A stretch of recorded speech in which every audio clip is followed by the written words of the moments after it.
وہ درہموں کی پوٹلی اٹھائی اور لے جا کر کے سیدھے بیت المال میں جمع کر دی اور صحابہ کو بلا کر کے کہا آج کے بعد سے میری وظیفے کی اور میرے تنخواہ کی جو مقدار ہے وہ کم کر دی جائے جو مجھے ماہانہ دے رہے ہیں۔ صحابہ نے کہا کیوں؟ کہا اس لیے کہ میرے گھر میں ضرورت سے زیادہ مال آ رہا ہے، میری بیوی جب بچا کر رکھ رہی ہے اس کا مطلب ہے ضرورت سے زیادہ ہے۔ جنہوں نے اپنی ساری خواہشات کو ختم کر دیا تھا، عزیزان گرامی، انہی کو مومن کامل بھی قرآن نے کہا ہے۔ وہ ایمان والے ہیں جن کی مدد اللہ تعالیٰ نازل فرماتا رہتا ہے۔ اور اخلاق رسول صلی اللہ تعالیٰ علیہ وسلم کی بات اگر میں بتاؤں، صدیق اکبر رضی اللہ تعالیٰ عنہ اس کمال کو پہنچے ہوئے تھے کہ جب حضرت عمر فاروق رضی اللہ تعالیٰ عنہ دوسرے خلیفہ حضرت ابوبکر صدیق کے 2.5 سال کی خلافت کے بعد امیر المومنین عمر ابن خطاب رضی اللہ تعالیٰ عنہ بیٹھے تو سارے لوگوں کو جمع کیا اور کہا اے لوگوں، میں چاہتا ہوں کہ اپنی خلافت کو ویسی ہی قائم رکھوں جیسے مجھ سے پیشتر حضرت ابوبکر صدیق نے قائم رکھا تھا۔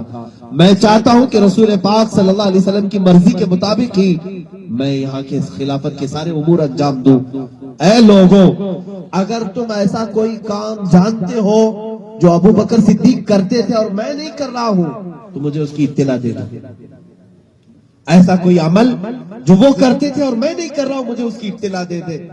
ایک صحابی کھڑے ہوئے اور انہوں نے کہا امیر المومنین عمر ابن خطاب رضی اللہ تعالیٰ عنہ، کہا امیر المومنین آپ سارے کام تو ویسے ہی کر رہے ہیں جیسے صدیق اکبر کرتے تھے، مدد بھی ویسی ہی، لوگوں سے بات چیت بھی ویسی ہی، فیصلے بھی ویسی ہی، لیکن ایک کام آپ نہیں کر رہے جو ابوبکر صدیق کرتے تھے۔ کہا وہ کون سا کام؟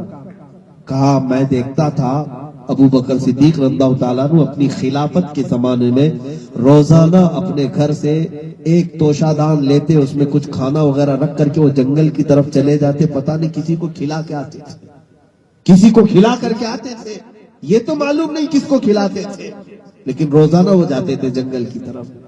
حضرت عمر فاروق نے کہا آج ہی سے میں اس کام کو شروع کروں گا، اس لیے کہ میرا پورا مشن یہی ہے کہ میں خلافت کو ویسے ہی چلاؤں گا جیسے رسول پاک کی مرضی تھی اور حضرت ابوبکر نے کر کے دکھایا ہے۔ اپنے گھر گئے تو شادان لیا، کچھ سالن اور روٹیاں لے لی، لے کر کے آپ بھی اسی طرف چلے پڑے جہاں اس صحابی نے اشارہ کیا تھا، جنگل میں چلے گئے۔ وہاں جانے کے بعد ڈھونڈتے رہے کس کو کھلاتے تھے، کیا معلوم پرندوں کو کھلاتے کہ جانوروں کو کھلاتے یا کسی فقیر کو کھلاتے، یہ تو پتہ نہیں تھا۔ آپ حضرت عمر فاروق رضی اللہ تعالیٰ عنہ ڈھونڈتے رہے اس ماحول میں۔ شام کا وقت قریب آ گیا تھا، ایک چھوٹے سے پہاڑ کی ٹیلے کے پاس سے آپ کا گزر ہونے لگا تو کسی ایک انسان کی آواز آنے لگی جو اللہ اللہ اللہ کہہ رہا تھا۔ تو آپ رک گئے، کہا دیکھو تو یہ آواز کہاں سے آ رہی ہے۔ جا کر کے دیکھا تو ایک چھوٹے سے غار میں ایک معذور آدمی پڑا ہوا ہے جس کے پیر بھی کٹے ہیں اور ہاتھ بھی کٹا ہوا ہے، دونوں ہاتھ کٹے، صرف دھڑ ہے اس کا، اور آنکھوں سے اندھا بھی، نابینا ہے۔ اب وہ اتنا سا آدمی دیکھا حضرت عمر فاروق نے تو محسوس کر لیا وقت کے خلیفہ ابوبکر صدیق اسی کو کھلاتے رہے، اس کے پاس آتے رہے ہوں گے۔ آپ آ گئے، اس اندھے اور اس معذور آدمی سے کچھ نہیں کہا، اس غار میں بیٹھ کر کے اپنا توشہ دان کھولا، روٹی کو بھگویا سالن میں اور اس اندھے کے منہ میں ڈالا۔ روٹی کا ایک لقمہ پہنچتے ہی وہ اندھا چیخ پڑا، اے آنے والے کیا ابوبکر کا انتقال ہو گیا؟ اے آنے والے کیا ابوبکر کا انتقال ہو گیا؟ حضرت عمر کہتے ہیں میرا دل دہل گیا، اس کو کون بتایا کہ آنے والا ابوبکر نہیں عمر آیا یا کوئی دوسرا آیا؟ آپ نے پوچھا تو اندھا ہے، تجھے کیسے پتا کہ کون آیا ہے، تجھے کون کھلا رہا ہے؟ وہ اندھا کہنے لگا اس لیے کہ ابو بکر کو معلوم تھا میرے منہ میں دانت نہیں، وہ اپنے منہ سے چبا کر میرے منہ میں ڈالتا۔ آج تو نے پوری روٹی میرے منہ میں ڈال دی تو مجھے یقین ہو گیا کہ آنے والا ابو بکر نہیں کوئی اور آیا۔ میرے عزیزوں، حضرت عمر اس وقت یہ کہتے ہوئے کھڑے ہو گئے، قسم خدا کی پوری زندگی نیکیاں کر لیں ابو بکر سے آگے کوئی بڑھ نہیں سکتا۔ یہ صدیق اکبر رضی اللہ تعالیٰ عنہ کی زندگی برکت کے لیے میں نے یہ دو چیزیں عرض کی ہیں۔ میرے عزیز و اخیر میں وہی آیت تلاوت کر کے آپ سے رخصتی چاہتا ہوں۔ رب ذوالجلال نے فرمایا ارأیت من اتخذ الہہ ہوا افانت تکون علیہ وکیلا، اے محبوب کیا آپ نے نہیں دیکھا ان لوگوں کو جنہوں نے اپنی خواہشات کو اپنا خدا بنا لیا ہے؟ اے رسول کیا آپ ایسوں کی سفارش کریں گے؟ کیا آپ ایسوں کے وکیل بنیں گے؟ کیا آپ ایسوں کے حمایتی بنیں گے؟ اللہ رب العزت اپنے رسول سے فرما رہا ہے جنہوں نے اپنی خواہشات کو ہی سب کچھ سمجھ لیا ہے، ایسوں کی سفارش نہ کی جائے۔ آج اگر ہم میں سے کوئی یہ سمجھتا ہے میرا دل جو چاہے میں کر لوں گا، تو پھر یاد رکھنا قیامت میں تمہاری خواہشات تمہیں جہنم تک لے جا سکتی ہیں۔ اگر تم چاہتے ہو نبی کی شفاعت اور سفارش تمہیں ملے تو کچھ خواہشات کو تم قربان ضرور کرو، کچھ چیزوں کو چھوڑو۔ یہ جو بری عادتیں ہم نے سنتوں کے خلاف اپنائے رکھے ہیں، میں نوجوانوں سے کہوں گا اٹھو اور بدل ڈالو اپنے آپ کو، کہ کتنا زمانہ ہمیں تانے دے گا، کتنا کوسے گا۔ مجھے آخر تو رہنا ہے میرے نبی کے ساتھ جنت میں، مجھے منہ دکھانا ہے میرے آقا کو۔ میں ان چار لوگوں کو کیا جواب دینے والا ہوں جو آج دوست ہیں اور کل دشمن ہونے والے ہیں؟ آج میں زندہ ہوں تو میرے پاس مال ہے تو آگے پیچھے گھوم رہے ہیں، جہاں مجھ سے مال چھوٹا یہ دوست بھی چھوٹ جاتے ہیں، جہاں میری روح نکلی یہ مجھے تو قبر میں دبا کر کے چلے آتے ہیں۔ میرے عزیزوں اس سے لو لگاؤ جو تمہاری قیامت کے دن بھی مدد کرنے کا وعدہ کر چکا ہوں، اس سے لو لگاؤ جس رسول نے یہ فرمایا میں اپنے امتیوں کو وضو کے آثار سے ڈھونڈ ڈھونڈ کر کے نکالوں گا۔ میرے آقا صلی اللہ علیہ وسلم نے جب یہ فرمایا ہے کہ وہ ہمارے سفارشی ہیں، ہمارے شفاعت کرنے والے، ہمارے حمایتی ہیں، تو کیوں ہم دنیا کے اور دوسروں کے طریقوں کو اپنا آئیڈیل بنائیں؟ کیوں نہ ہم اپنے نبی کی مرضی کے مطابق اپنی زندگی کو ڈھال لیں؟ اس کے دو فائدے ہیں، ایک تو قیامت میں تمہیں میرے آقا کی سفارش ملے گی ہی ملے گی، لیکن دنیا میں جو اقتدار چھینا ہوا ہے یہ واپس تمہیں مولا ضرور عطا کرے گا، یہ واپس پھر تمہارے پاس آئے گی عزت، وہ اقتدار، وہ تمام طاقتیں، وہ قوتیں جس کے بل بوتے صحابہ نے پوری دنیا میں پرچم اسلام لہرایا ہے، وہ قوتیں پھر سے تمہیں نصیب ہوں گی۔ شرط یہی ہے اٹھو، اپنے آپ کو بدلو، تبدیل کرو، قوت عشق سے ہر پست کو بالا کر دے، دہر میں نام محمد سے اجالا کر دے۔ اسی کو کہا ہے اقبال نے کہ محمد سے وفا تو نے تو ہم تیرے ہیں، یہ جہاں چیز ہے کیا لوح و قلم تیرے ہیں، سب کچھ تمہیں ملنے والا ہے، شرط یہ ہے کہ تم نبی کے بن کر کے تو دکھاؤ۔ اللہ رب العزت ہم سب کو کہنے سننے سے زیادہ عمل کی توفیق عطا فرمائے، دنیا میں بھی کامیاب رکھے، آخرت میں بھی سرخروئی عطا فرمائے۔ وآخر دعوانا الحمدللہ رب العالمین۔ السلام علیکم۔